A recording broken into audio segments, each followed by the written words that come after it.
Well, there's a will, there's a way, kind of beautiful. And every night has a state so magical. And if there's love in this life, there's no obstacle that can't be defeated. Rabu, 9 Maret 2022 lalu, saya dan beberapa rekan kerja dari Bea Cukai Merauke melakukan sosialisasi mengenai ekspor di Kabupaten Asmat. Oh iya, Kabupaten Asmat merupakan bagian dari daerah pengawasan Bea Cukai Merauke selain dari Kabupaten Merauke, MAPI, dan Bovendigul. Kembali ke Kabupaten Asmat. Saya sudah lama mengetahui bahwa Kabupaten Asmat merupakan sebuah wilayah yang dibangun di atas rawa-rawa dan sangat terkenal dari hasil kerajinan tangannya.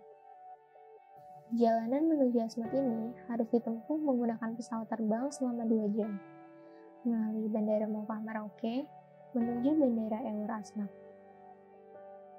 Tiba saatnya kami menaiki pesawat, kemudian duduk menunggu pesawat take off. Pada saat itulah dikabarkan bahwa bagasi kami tidak bisa ikut terbang. Pilot menyampaikan bahwa beban pesawat sudah over, sehingga bagasi kami baru akan dikirim esok hari oleh pihak maskapai. Setibanya di Bandara Ewor, kami melanjutkan perjalanan menggunakan sepeda motor listrik menuju pelabuhan. Kemudian, dari pelabuhan menggunakan speedboat menuju distrik Agats. Selama di Agats, kami menggunakan sepeda motor listrik untuk operasional sehari-hari. Hal yang menakjubkan adalah rumah di Kabupaten Asmat adalah rumah panggung dan dihubungkan dengan jembatan yang sebagian besar sudah dibeton permanen, namun masih ada juga jembatan yang terbuat dari kayu. Dan semua aktivitas masyarakat Asmat dilakukan di atas 2 meter dari permukaan tanah. 10 Maret 2022. Salah satu tujuan kami ke sini yaitu melakukan sosialisasi UMKM kepada pelaku usaha yang bertempat di Aula Balitbang Kabupaten Asmat. Sosialisasi dihadiri oleh mama-mama dan bapak-bapak dari kelompok nelayan, kelompok pengukir, kelompok gaharu, dan kelompok pencari kepiting bakau. Selama kegiatan berlangsung, kami disambut dengan hangat oleh pemerintah daerah Kabupaten Asmat dan masyarakat yang ramah. Setelah sosialisasi selesai, kami berkesempatan berkeliling Agats. Saya sangat terkesan dengan ukirannya. Saya mendengarkan penjelasan dari seorang ibu di sebuah warung mengenai ukiran Asmat. Ternyata, semua ukiran punya cerita. Pengukir melakukan pahatan tanpa konsep atau sketsa. Pahatan dilakukan mengikuti cerita yang ada di benak pengukir, sehingga semua ukiran di Asmat tidak ada yang sama. Semua ukiran berbeda bentuknya. Sangat menakjubkan, ukiran punya cerita. Saya ingin memesan ukiran mengenai cerita tentang saya. Bapak pengukirnya bisa nggak ya? Hehehe. Ukiran Asmat sangat menakjubkan.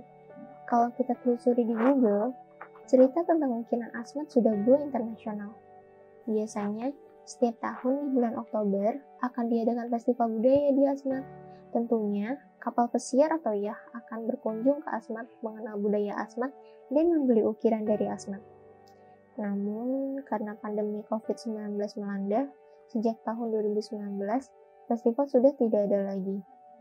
Sehingga, ukiran di Asmat sepertinya mati suri, tidak ada pasar. 11 Maret 2022, tibalah waktunya untuk kami kembali ke kota Merauke. Kembali melakukan rutinitas pekerjaan dan menjalani kehidupan seperti biasanya. Namun, di balik itu semua, ada cerita tertinggal yang sangat berkesan. Bagaimana kehidupan ekonomi dari sebagian warga Asmat yang selama ini memenuhi kebutuhan hidupnya dengan mengukir. Suara ketukan pahat tidak lagi terdengar. Imajinasi pengukir akan menghilang dan mungkin budaya itu akan punah seiring berjalannya waktu. Selaras dengan tujuan program pemulihan ekonomi nasional yang saat ini gencar digalakan di penjuru negeri, Bea Cukai Merauke mengambil andil dan ingin berperan membantu pemerintah Kabupaten Asmat untuk menghidupkan kembali ukiran dan pahatan serta komoditas yang ada. Memperkenalkan kembali ukiran Asmat yang penuh cerita dan mempesona. Semoga segala usaha membuahkan hasil untuk kebahagiaan saudara-saudara kita di Asmat. Ja Samanang Acang. Berjalan dalam keseimbangan. Dorema.